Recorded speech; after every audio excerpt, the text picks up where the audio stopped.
Hello, beautiful people. I have a fantastic selection of fairy tales for you today. So sit back, relax, and if you enjoy these stories, please do comment to share your thoughts or like to help share this audiobook with others. Cinderella by the Brothers Grimm. There was once a rich man whose wife lay sick, and when she felt her end drawing near, she called to her only daughter to come near her bed and said, "Dear child, be pious and good, and God will always take care of you, and I will look down upon you from heaven and will be with you." And then she closed her eyes and expired. The maiden went every day to her mother's grave and wept, and was always pious and good. When the winter came, the snow covered the grave with a white covering, and when the sun came in the early spring and melted it away, the man took to himself another wife. The new wife brought 2 daughters home with her, and they were beautiful and fair in appearance, but at heart were black and ugly. And then began very evil times for the poor stepdaughter. "Is the stupid creature to sit in the same room with us?" said they. "Those who eat food must earn it." They took away her pretty dresses and put on her an old grey kirtle and gave her wooden shoes to wear. "Just look now at the proud princess, how she's decked out," cried they, laughing, and then they sent her into the kitchen.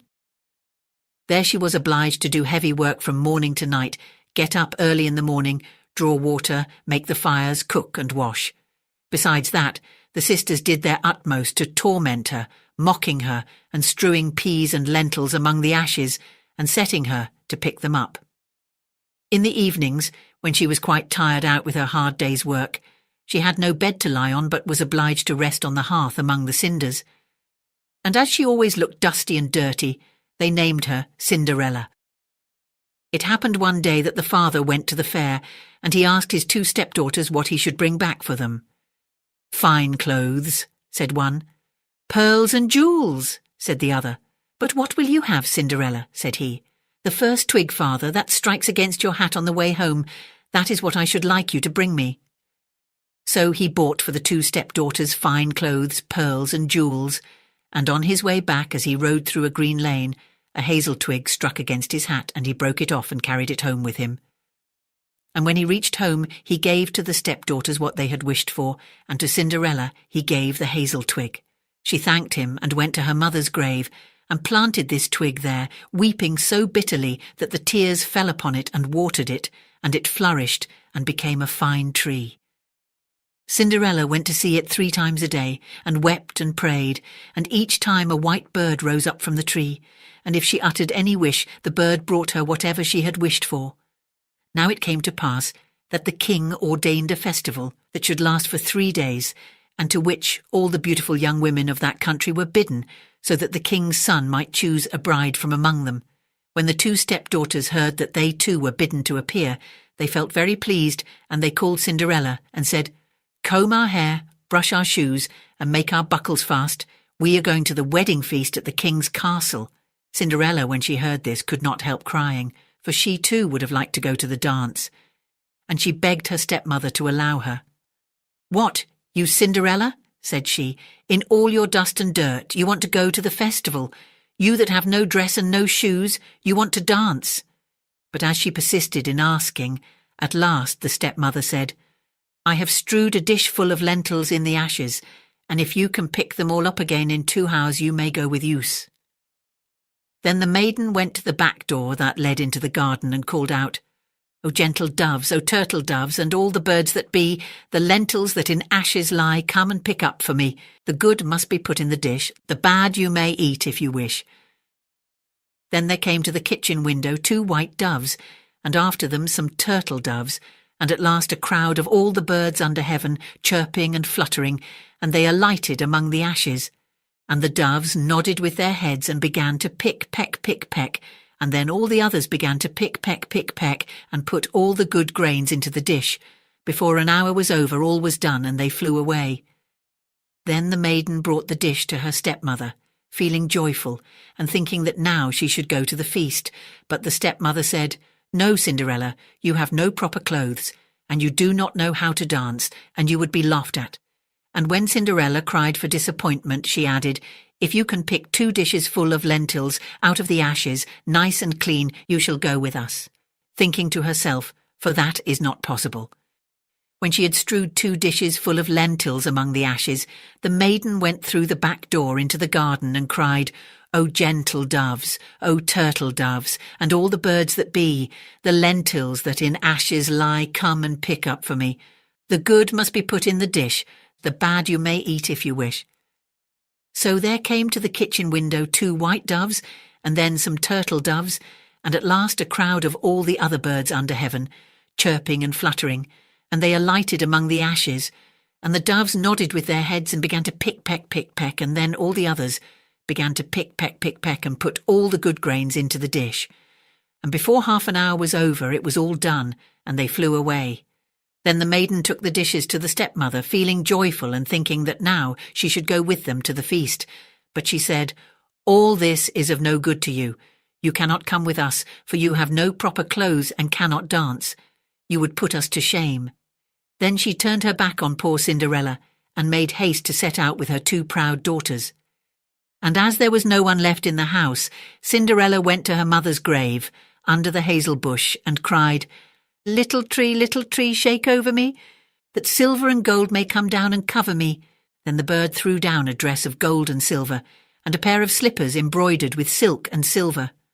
And in all haste she put on the dress and went to the festival. But her stepmother and sisters did not know her, and thought she must be a foreign princess, she looked so beautiful in her golden dress. Of Cinderella they never thought at all, and supposed that she was sitting at home, arid, picking the lentils out of the ashes. The king's son came to meet her and took her by the hand and danced with her, and he refused to stand up with anyone else, so that he might not be obliged to let go her hand. And when anyone came to claim it, he answered, "She is my partner." And when the evening came, she wanted to go home, but the prince said he would go with her to take care of her, for he wanted to see where the beautiful maiden lived, but she escaped him and jumped up into the pigeon house. Then the prince waited until the father came and told him the strange maiden had jumped into the pigeon house. The father thought to himself, "It cannot surely be Cinderella," and called for axes and hatchets, and had the pigeon house cut down, but there was no one in it. And when they entered the house, there sat Cinderella in her dirty clothes among the cinders, and a little oil lamp burnt dimly in the chimney. For Cinderella had been very quick, and had jumped out of the pigeon house again, and had run to the hazel bush. And there she had taken off her beautiful dress and had laid it on the grave, and the bird had carried it away again. And then she had put on her little grey kirtle again and had sat down in the kitchen among the cinders. The next day, when the festival began anew and the parents and stepsisters had gone to it, Cinderella went to the hazel bush and cried, little tree, shake over me, so that silver and gold may come down and cover me." Then the bird cast down a still more splendid dress than on the day before. And when she appeared in it among the guests, everyone was astonished at her beauty. The prince had been waiting until she came, and he took her hand and danced with her alone. And when anyone else came to invite her, he said, "She is my partner." And when the evening came, she wanted to go home, and the prince followed her, for he wanted to see to what house she belonged. But she broke away from him and ran into the garden at the back of the house. There stood a fine large tree, bearing splendid pears. She leapt as lightly as a squirrel among the branches, and the prince did not know what had become of her. So he waited until the father came, and then he told him that the strange maiden had rushed from him, and that he thought she had gone up into the pear tree. The father thought to himself, "It cannot surely be Cinderella," and called for an axe and felled the tree, but there was no one in it. And when they went into the kitchen, there sat Cinderella among the cinders as usual, for she had got down the other side of the tree, and had taken back her beautiful clothes to the bird on the hazel bush, and had put on her old grey kirtle again. On the 3rd day, when the parents and the stepchildren had set off, Cinderella went again to her mother's grave and said to the tree, little tree, shake over me, that silver and gold may come down and cover me." Then the bird cast down a dress, the like of which had never been seen for splendour and brilliancy, and slippers that were of gold. And when she appeared in this dress at the feast, nobody knew what to say for wonderment. The prince danced with her alone, and if anyone else asked her, he answered, "She is my partner." And when it was evening, Cinderella wanted to go home, and the prince was about to go with her, when she ran past him so quickly that he could not follow her. but he had laid a plan and had caused all the steps to be spread with pitch, so that as she rushed down them the left shoe of the maiden remained sticking in it. The prince picked it up and saw that it was of gold and very small and slender. The next morning he went to the father and told him that none should be his bride, save the one whose foot the golden shoe should fit. Then the two sisters were very glad, because they had pretty feet. The eldest went to her room to try on the shoe, and her mother stood by. But she could not get her great toe into it, for the shoe was too small. Then her mother handed her a knife and said, "Cut the toe off, for when you are queen, you will never have to go on foot." So the girl cut her toe off, squeezed her foot into the shoe, concealed the pain, and went down to the prince. Then he took her with him on his horse as his bride and rode off. They had to pass by the grave, and there sat the two pigeons on the hazel bush and cried, "There they go, there they go. There is blood on her shoe.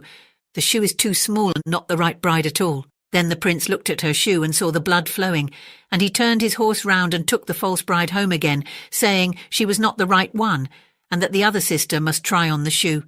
So she went into her room to do so, and got her toes comfortably in, but her heel was too large. Then her mother handed her the knife, saying, "Cut a piece off your heel. When you are queen, you will never have to go on foot." So the girl cut a piece off her heel, and thrust her foot into the shoe, concealed the pain, and went down to the prince, who took his bride before him on his horse and rode off. When they passed by the hazel bush, the two pigeons sat there and cried, "There they go, there they go. There is blood on her shoe. The shoe is too small, not the right bride at all." Then the prince looked at her foot and saw how the blood was flowing from the shoe and staining the white stocking. And he turned his horse round and brought the false bride home again. "This is not the right one," said he. "Have you no other daughter?" "No," said the man. "Only my dead wife left behind her, a little stunted Cinderella. It is impossible that she can be the bride." But the king's son ordered her to be sent for. But the mother said, "Oh no, she's much too dirty. I could not let her be seen." But he would have her fetched, and so Cinderella had to appear.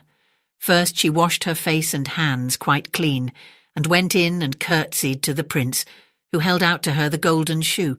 Then she sat down on a stool, drew her foot out of the heavy wooden shoe, and slipped it into the golden one, which fitted it perfectly. And when she stood up and the prince looked in her face, he knew again the beautiful maiden that had danced with him, and he cried, "This is the right bride." The stepmother and the two sisters were thunderstruck and grew pale with anger, but he put Cinderella before him on his horse and rode off. And as they passed the hazel bush, the two white pigeons cried, "There they go, there they go. There's no blood on her shoe. The shoe's not too small. The right bride is she after all." And when they had thus cried, they came flying after and perched on Cinderella's shoulders, one on the right, the other on the left, and so remained. And when her wedding with the prince was appointed to be held, the false sisters came, hoping to curry favour and to take part in the festivities. So as the bridal procession went to the church, the eldest walked on the right side and the younger on the left, and the pigeons picked out an eye of each of them.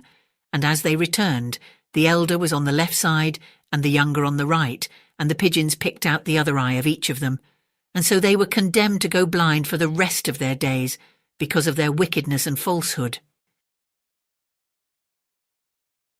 Little Red Riding Hood by the Brothers Grimm. Once upon a time there was a sweet little girl. Everyone who saw her liked her, but most of all her grandmother, who did not know what to give the child next. Once she gave her a little cap made of red velvet, because it suited her so well, and she wanted to wear it all the time. She came to be known as Little Red Riding Hood. One day her mother said to her, "Come, Little Red Riding Hood, here is a piece of cake and a bottle of wine. Take them to your grandmother. She is sick and weak, and they will do her well. Mind your manners and give her my greetings. Behave yourself on the way, and do not leave the path, or you might fall down and break the glass, and then there will be nothing for your sick grandmother." Little Red Riding Hood promised to obey her mother. The grandmother lived out in the woods, a half-hour from the village. When Little Red Riding Hood entered the woods, a wolf came up to her. She did not know what a wicked animal he was, and was not afraid of him. "Good day to you, Little Red Riding Hood." "Thank you, wolf." "Where are you going so early, Little Red Riding Hood?" "To grandmother's." "And what are you carrying under your apron?" "Grandmother is sick and weak, and I am taking her some cake and wine. We baked yesterday and they should give her strength. Little Red Riding Hood, just where does your grandmother live? Her house is a good quarter-hour from here in the woods, under the 3 large oak trees. There's a hedge of hazel bushes there. You must know the place, said Little Red Riding Hood. The wolf thought to himself, now there is a tasty bite for me. Just how are you going to catch her? Then he said, listen, Little Red Riding Hood, haven't you seen the beautiful flowers that are blossoming in the woods? Why don't you go and take a look? And I don't believe you can hear how beautifully the birds are singing. You are walking along as though you were on your way to school in the village. It is very beautiful in the woods. Little Red Riding Hood opened her eyes and saw the sunlight breaking through the trees and how the ground was covered with beautiful flowers. She thought, if I take a bouquet to grandmother, she will be very pleased. Anyway, it is still early and I'll be home on time. And she ran off into the woods looking for flowers. Each time she picked one, she thought that she could see an even more beautiful one a little way off, and she ran after it, going further and further into the woods. But the wolf ran straight to the grandmother's house and knocked on the door. Who's there? Little Red Riding Hood, I'm bringing you some cake and wine. Open the door for me. Just press the latch, called out the grandmother. I'm too weak to get up. The wolf pressed the latch and the door opened. He stepped inside, went straight to the grandmother's bed and ate her up. Then he took her clothes, put them on and put her cap on his head. He got into her bed and pulled the curtains shut. Little Red Riding Hood had run after flowers and did not continue on her way to grandmother's until she had gathered all that she could carry. When she arrived, she found to her surprise that the door was open. She walked into the parlour and everything looked so strange that she thought, oh my goodness, why am I so scared? I used to like it at Grandma's house. Then she went to the bed and pulled back the curtains. Grandmother was lying there with her cap pulled down over her face and looking very strange. Oh, Grandmother, what big ears you have. All the better to hear you with. Oh, Grandmother, what big eyes you have. All the better to see you with. Oh, Grandmother, what big hands you have. All the better to grab you with. Oh, Grandmother, what a horribly big mouth you have. All the better to eat you with. And with that he jumped out of bed, jumped on top of poor Little Red Riding Hood, and ate her up.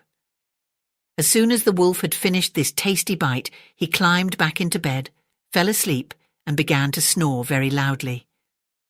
A huntsman was just passing by. He thought it strange that the old woman was snoring so loudly, so he decided to take a look. He stepped inside, and in the bed there lay the wolf that he had been hunting for such a long time. He has eaten the grandmother, but perhaps she still can be saved. I won't shoot him, thought the huntsman, so he took a pair of scissors and cut open his belly. He had cut only a few strokes when he saw the red cap shining through. He cut a little more, and the girl jumped out and cried, oh, I was so frightened. It was so dark inside the wolf's body. And then the grandmother came out alive as well. Then Little Red Riding Hood fetched some large heavy stones. They filled the wolf's body with them, and when he woke up and tried to run away, the stones were so heavy that he fell down dead. The 3 of them were happy. The huntsman took the wolf's pelt. The grandmother ate the cake and drank the wine that Little Red Riding Hood had brought. And Little Red Riding Hood thought to herself, as long as I live, I will never leave the path and run off into the woods by myself if Mother tells me not to. They also tell how Little Red Riding Hood was taking some baked things to her grandmother another time, when another wolf spoke to her and wanted her to leave the path. But Little Red Riding Hood took care and went straight to grandmother's. She told her that she had seen the wolf and that he had wished her a good day but had stared at her in a wicked manner. If we hadn't been on a public road, he would have eaten me up, she said. Come, said the grandmother. Let's lock the door so he can't get in. Soon afterward the wolf knocked on the door and called out, Open up, grandmother. It's Little Red Riding Hood, and I'm bringing you some baked things. They remained silent and did not open the door. The wicked one walked around the house several times and finally jumped onto the roof. He wanted to wait until Little Red Riding Hood went home that evening, then follow her and eat her up in the darkness. But the grandmother saw what he was up to. There was a large stone trough in front of the house. Fetch a bucket, Little Red Riding Hood, she said. Yesterday I cooked some sausage. Carry the water that I boiled them with to the trough. Little Red Riding Hood carried water until the large trough was clear full. The smell of sausage arose into the wolf's nose. He sniffed and looked down, stretching his neck so long that he could no longer hold himself, and he began to slide. He slid off the roof, fell into the trough, and drowned. And Little Red Riding Hood returned home happily and safely.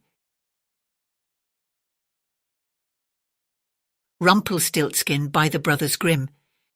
There was once a miller who was poor, but he had one beautiful daughter. It happened one day that he came to speak with the king, and to give himself consequence, he told him that he had a daughter who could spin gold out of straw. The king said to the miller, "That is an art that pleases me well. If thy daughter is as clever as you say, bring her to my castle tomorrow, that I may put her to the proof." When the girl was brought to him, he led her into a room that was quite full of straw, and gave her a wheel and spindle, and said, "Now set to work, and if by the early morning thou hast not spun this straw to gold, thou shalt die." And he shut the door himself and left her there alone. And so the poor miller's daughter was left there sitting, and could not think what to do for her life. She had no notion how to set to work to spin gold from straw, and her distress grew so great that she began to weep. Then all at once the door opened, and in came a little man who said, "Good evening, miller's daughter. Why are you crying?" "Oh," answered the girl, "I have got to spin gold out of straw, and I don't understand the business." Then the little man said, "What will you give me if I spin it for you?" "My necklace," said the girl. The little man took the necklace, seated himself before the wheel, and whir, 3 times round, and the bobbin was full. Then he took up another, and whir, 3 times round, and that was full. And so he went on till the morning, when all the straw had been spun and all the bobbins were full of gold. At sunrise came the king, and when he saw the gold he was astonished and very much rejoiced, for he was very avaricious. He had the miller's daughter taken into another room filled with straw, much bigger than the last, and told her that as she valued her life she must spin it all in one night. The girl did not know what to do, so she began to cry, and then the door opened, and the little man appeared and said, "What will you give me if I spin all this straw into gold?"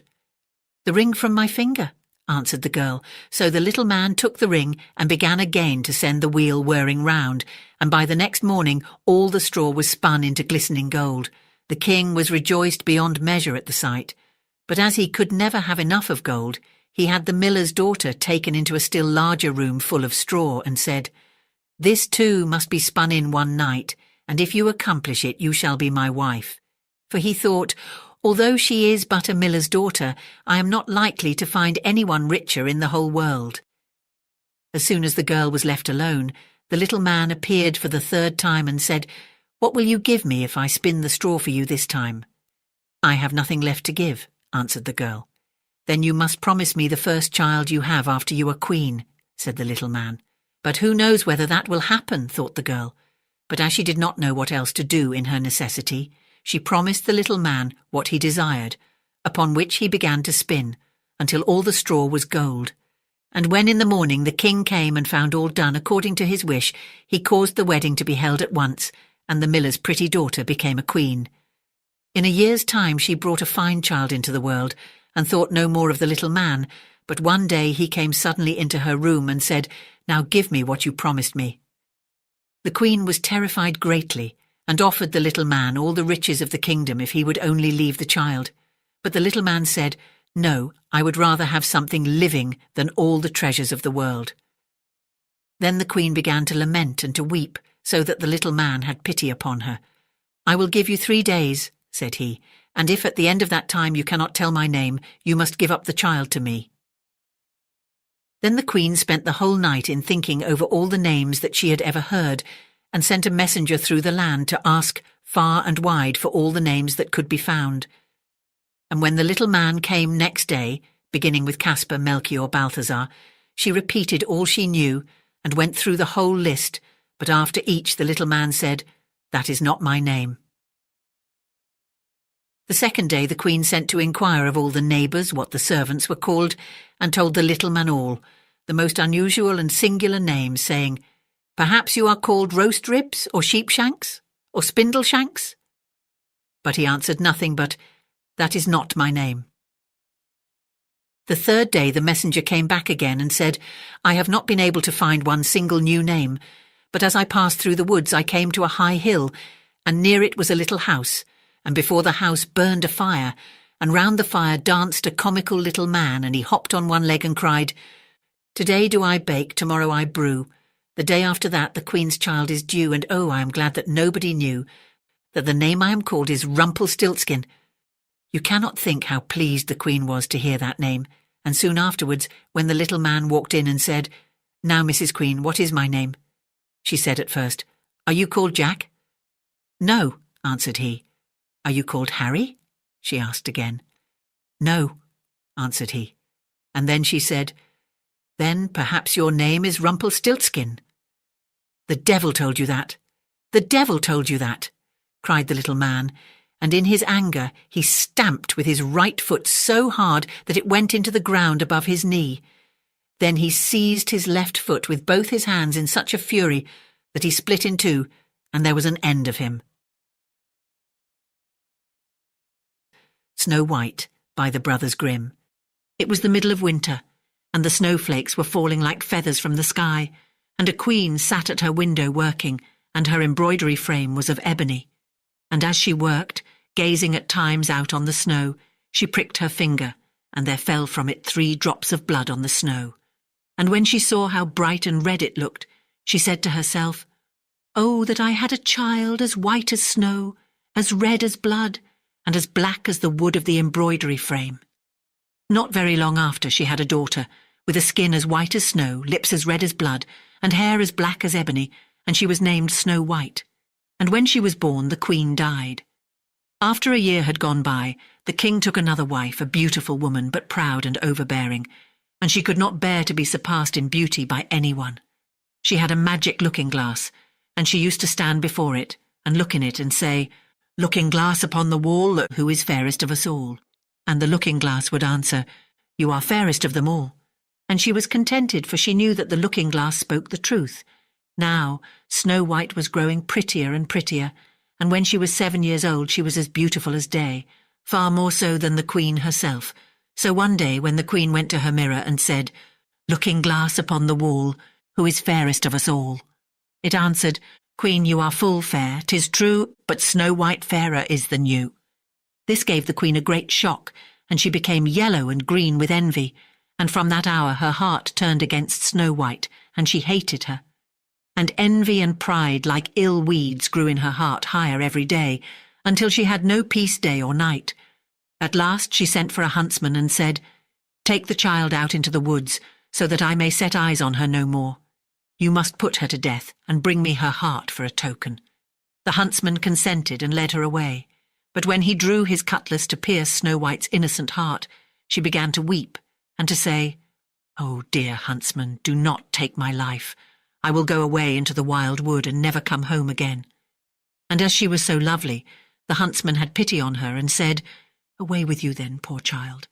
For he thought the wild animals would be sure to devour her, and it was as if a stone had been rolled away from his heart when he spared to put her to death. Just at that moment, a young wild boar came running by, so he caught and killed it, and taking out its heart, he brought it to the Queen for a token. And it was salted and cooked, and the wicked woman ate it up, thinking that there was an end of Snow White. Now, when the poor child found herself quite alone in the wild woods, she felt full of terror, even of the very leaves on the trees, and she did not know what to do for fright. Then she began to run over the sharp stones and through the thorn bushes, and the wild beasts after her, but they did her no harm. She ran as long as her feet would carry her, and when the evening drew near she came to a little house, and she went inside to rest. Everything there was very small, but as pretty and clean as possible. There stood the little table ready laid, and covered with a white cloth, and 7 little plates, and 7 knives and forks and drinking cups. By the wall stood 7 little beds, side by side, covered with clean white quilts.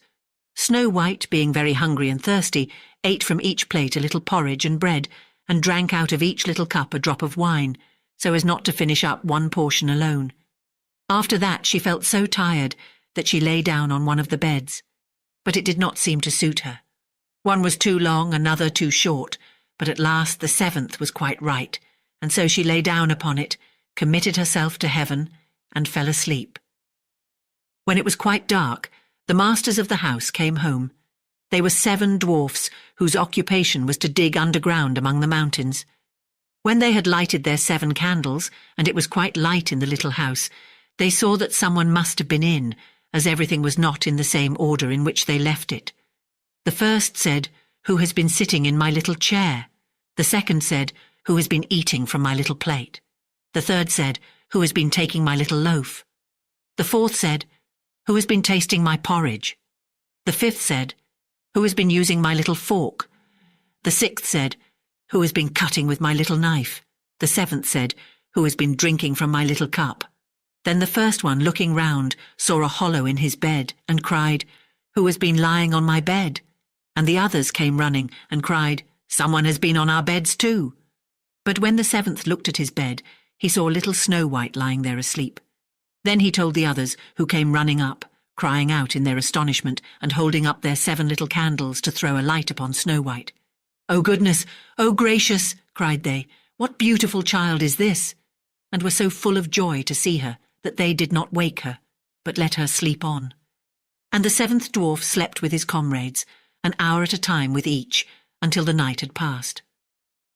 When it was morning and Snow White awoke and saw the 7 dwarfs, she was very frightened, but they seemed quite friendly, and asked her what her name was, and she told them, and then they asked how she came to be in their house, and she related to them how her stepmother had wished her to be put to death, and how the huntsman had spared her life, and how she had run the whole day long, until at last she had found their little house. Then the dwarfs said, "If you will keep our house for us, and cook and wash, and make the beds, and sew and knit, and keep everything tidy and clean, you may stay with us, and you shall lack nothing." "With all my heart," said Snow White, and so she stayed, and kept the house in good order. In the morning the dwarfs went to the mountain to dig for gold. In the evening they came home, and their supper had to be ready for them.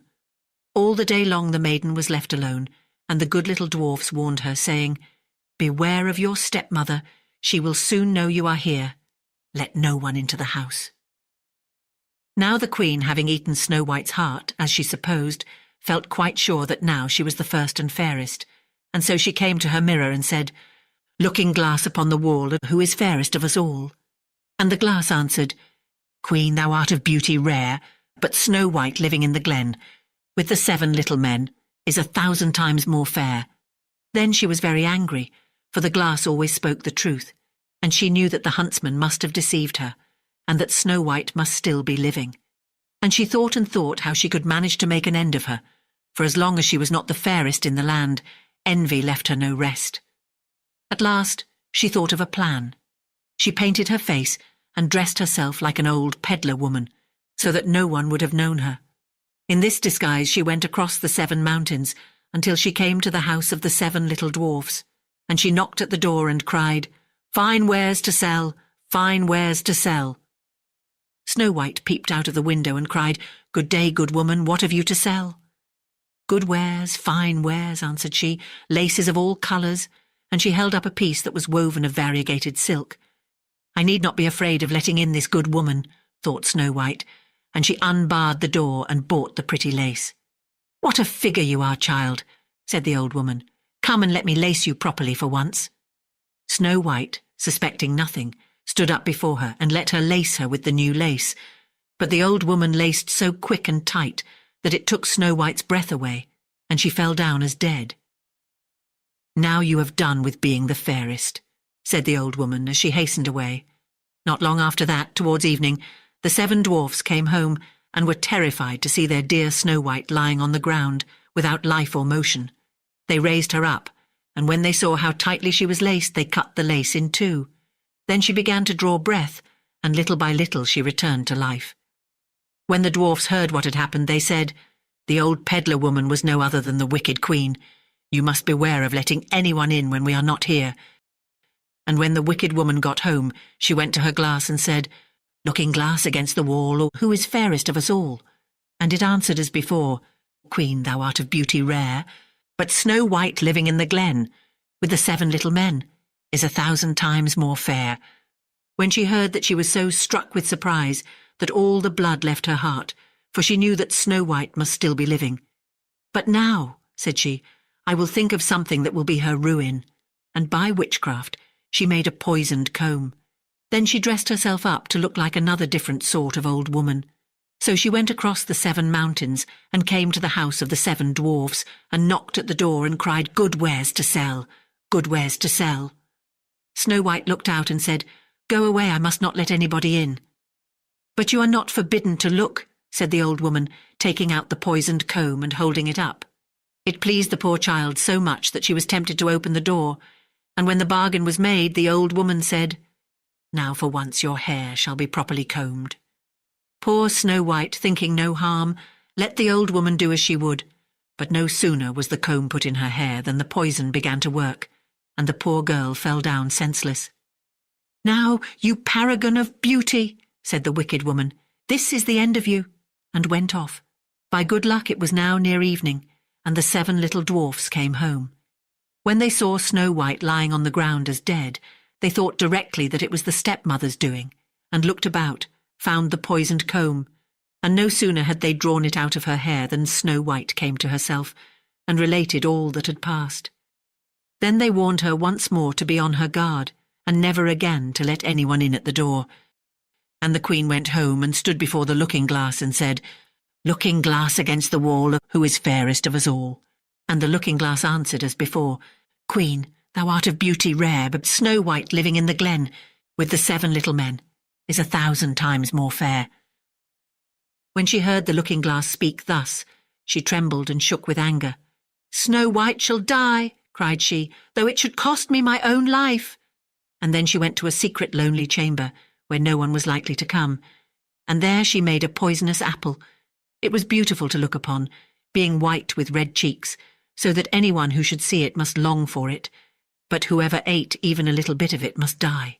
When the apple was ready, she painted her face and clothed herself like a peasant woman, and went across the 7 mountains to where the 7 dwarfs lived.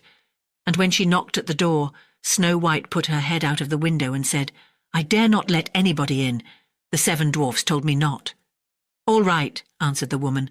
"I can easily get rid of my apples elsewhere. There, I will give you one." "No," answered Snow White, "I dare not take anything." "Are you afraid of poison?" said the woman. "Look here, I will cut the apple in 2 pieces. You shall have the red side, I will have the white one." For the apple was so cunningly made that all the poison was in the rosy half of it. Snow White longed for the beautiful apple, and as she saw the peasant woman eating a piece of it, she could no longer refrain, but stretched out her hand and took the poisoned half.